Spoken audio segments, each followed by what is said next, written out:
We're married. That's the positive. That's the positive end result.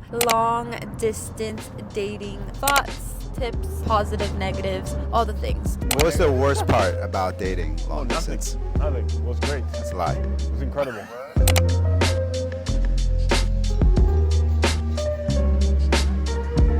That is a red flag. Immediately run away. But then I meet his friends and they're like, nah, like he's lying to you. He never goes to church. Like, no, he's been doing this, been doing that. The stakes are high. You're spending money. Like, you are literally traveling to go see this person. Troy, how much money do you think you spent on traveling to come see me? Usually somewhere around $250, $300. And I would say Troy definitely put his money where his mouth was. So I cried. Did you cry? Yeah, I'll cry. Okay, I can't remember.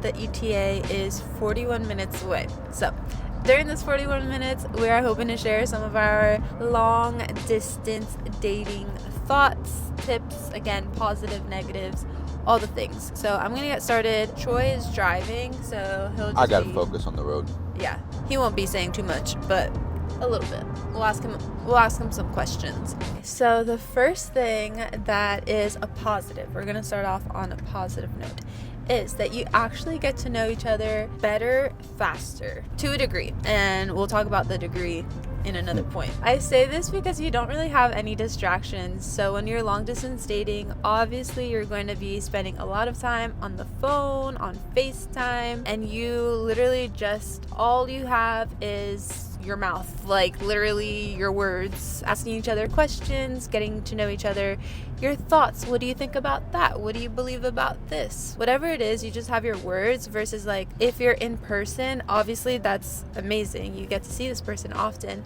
But it might take you a little bit more time to get to know like the deeper things, just because you could be distracted by all the activities, and just because you know, are seeing movies with this person and going out to eat, maybe playing mini golf or whatever you do, you think that all of this time accumulated equals you getting to know them, but not necessarily, not always, unless you're intentional. So yeah, I would say that is positive number one, getting to know each other faster. So on the flip side of this, so this is the degree I was talking about, was that you don't get to see them interact with their family and friends. And so even though you, to a certain degree, get to know them better, faster, you still don't get to see, again, their interactions and what their community around them looks like, what they sound like, what they feel like, because who they choose to be friends with really does say a lot about them and their true character. I'm gonna wait until this fire truck passes.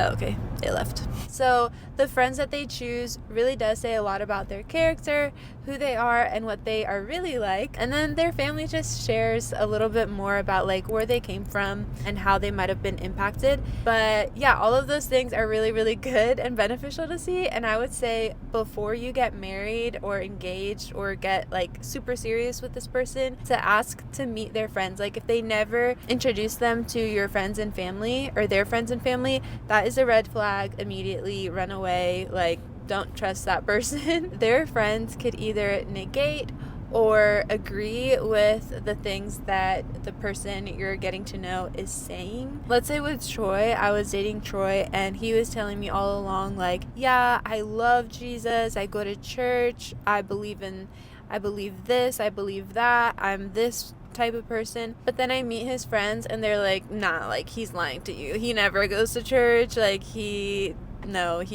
been doing this, been doing that, he hasn't changed his lifestyle. Like all of these things would be really great to know. So if you're long distance dating, then ask to meet the family and friends at some point. It doesn't have to be immediately. Another positive is that you actually get to maximize your time together. So because you know that, okay, we only are able to see each other every 2 to 3 weeks or whatever you chose, and those days might be really, really fast, they might be really short, then you're going to maximize the time that you spend together. Like, you're going to be asking each other those important questions. You're going to be getting the information that you need. You're going to be having fun with this person and hopefully having those conversations with them of like, where is this going? Those conversations will probably happen sooner when you're long distance dating, because the stakes are high. You're spending money. Like, you are literally traveling to go see this person, and there is pain. Like, there's emotional pain that comes with not seeing this person for a certain amount of time. And so that's something that is positive, I would say, is that you maximize the time together, and more often than not, hopefully, you get to actually figure out where's this thing going faster than maybe other couples might, just because of that limited amount of time, and you are literally putting your money where your mouth is. Speaking of putting your money where your mouth is, this is a negative, I would say, is the money. And this might be different for everybody, but for example, Troy and I both lived in Florida, but he lived 4 hours away from me. And so he was the one that was making all of those trips to come see me until I quit one of my jobs. But because of that, he was spending so much money on obviously gas and hotels, Airbnbs, like all of the things, sometimes flights. And so, yeah, definitely the money. But again, like, that probably pushed him to figure out, where is this going faster. So yeah, Troy, how much money do you think you spent on traveling to come see me? I think like on an average, let's say if I came up on that Saturday afternoon, would stay in a hotel or Airbnb, then we'd get dinner.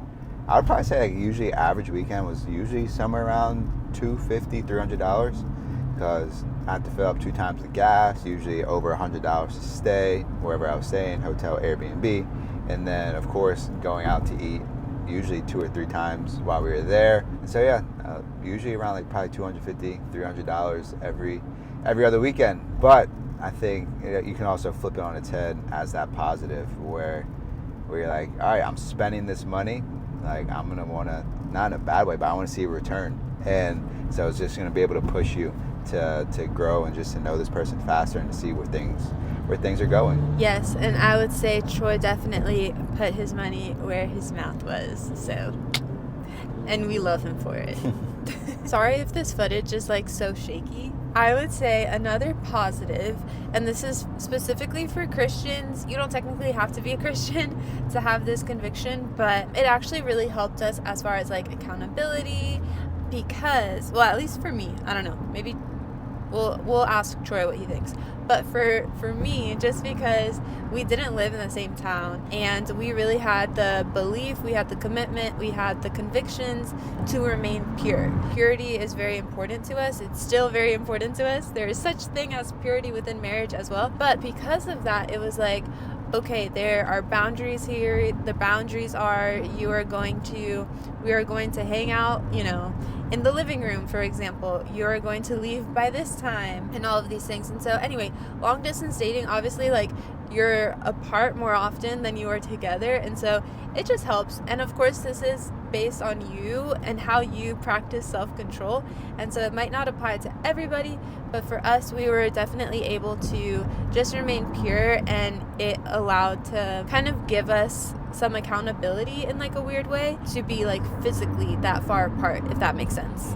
But yeah, Troy, what do you think? When you set certain boundaries when it comes to, specifically when it does come to purity, I think that actually even shows your intentions of wanting to get to know this person even more on a deeper, intimate level than you typically would in a worldly way. And so for us, I think being able to stay pure and to have those boundaries actually forced us to grow deeper in intimacy and in other ways. So having certain conversations, just doing certain activities that most people probably might seem as boring. But yeah, I think just being able to do all that helped us build a deeper intimacy. Last but not least, so this is a negative. I just realized I'm ending on a negative, but it's okay. We're married. That's the positive. That's the positive end result. Another negative is that it was so sad to say bye to one another. There was so many times where I was like crying, bawling my eyes out, in airports or when he was leaving or whatever. I don't know if Troy ever cried, but I cried. Did you cry? Yeah, I would cry. Okay, I can't remember. He probably did. He's actually more emotional than I am, believe it or not. But yeah, saying bye to one another was definitely sad, and that's a negative, but something that helps. So if you are long distance dating, a tip would be to communicate, like literally communicate, okay, how often are we committed to seeing one another?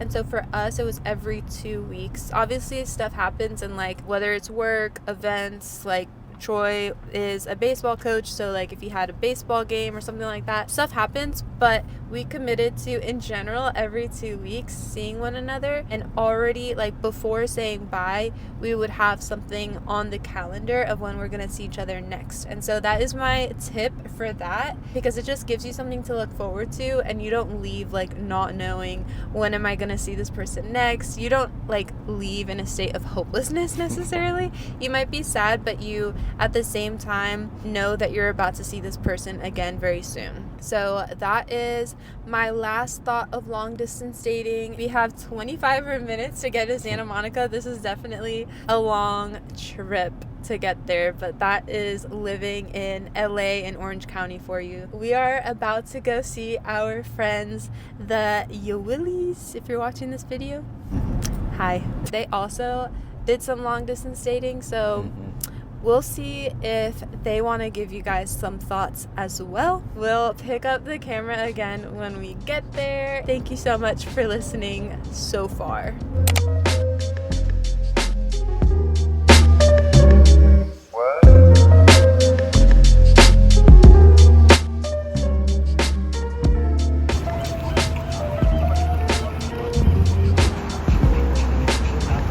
Troy, look.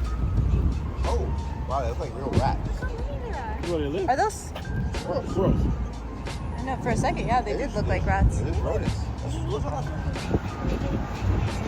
What if they like start coming up to us? So they start being architecture. Yeah. Oh my gosh, there's more right there. That's crazy. There's so many. Put my head in there if you want. Give me a phone. Oh yeah. Let's see it.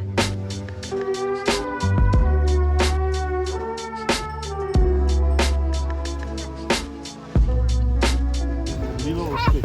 Ah.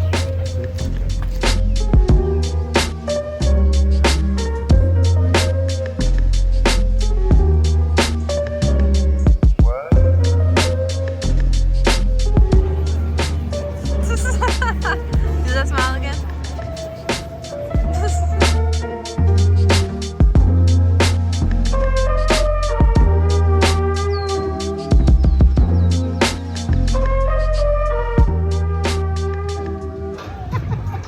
I used to do it so well as a kid.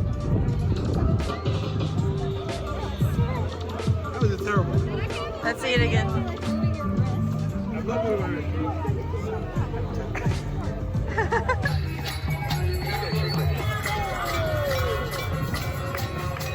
Oh my god.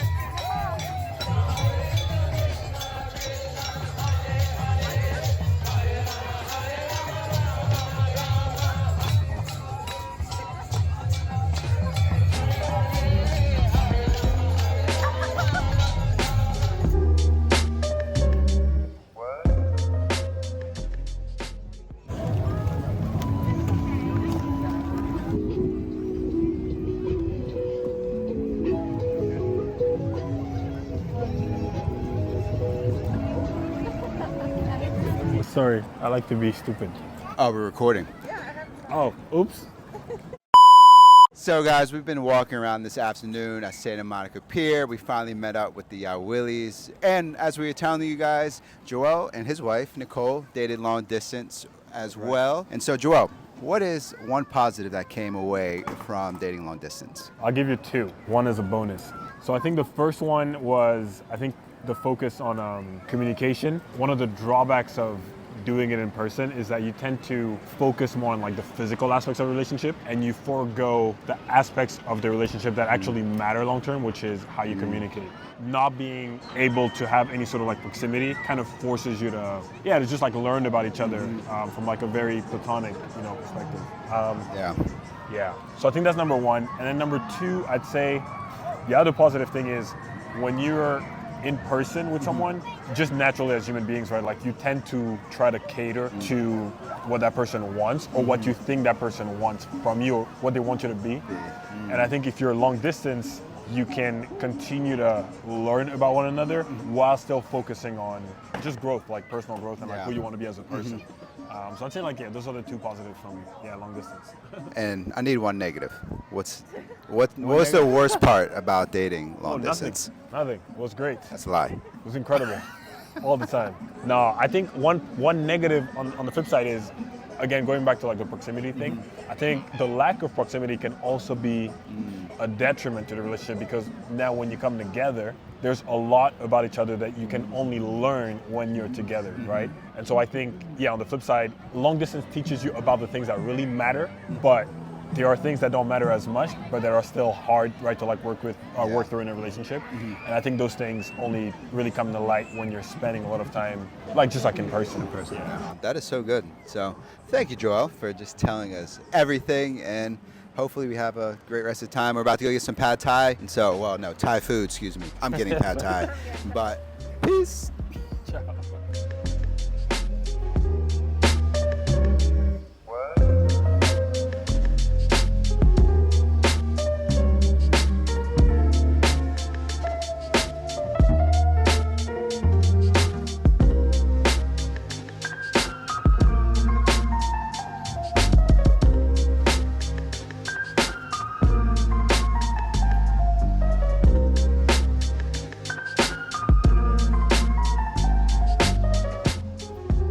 Say that again?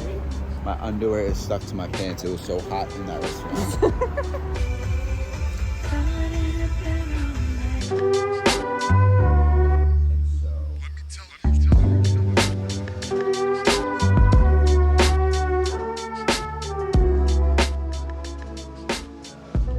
So that's a wrap for our day of going to Santa Monica, hanging out with the Willies. We got some Thai food. We went to Santa Monica Pier.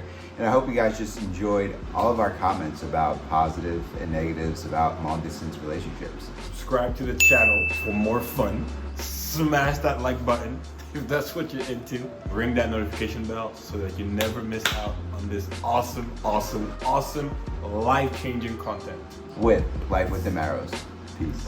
Hey.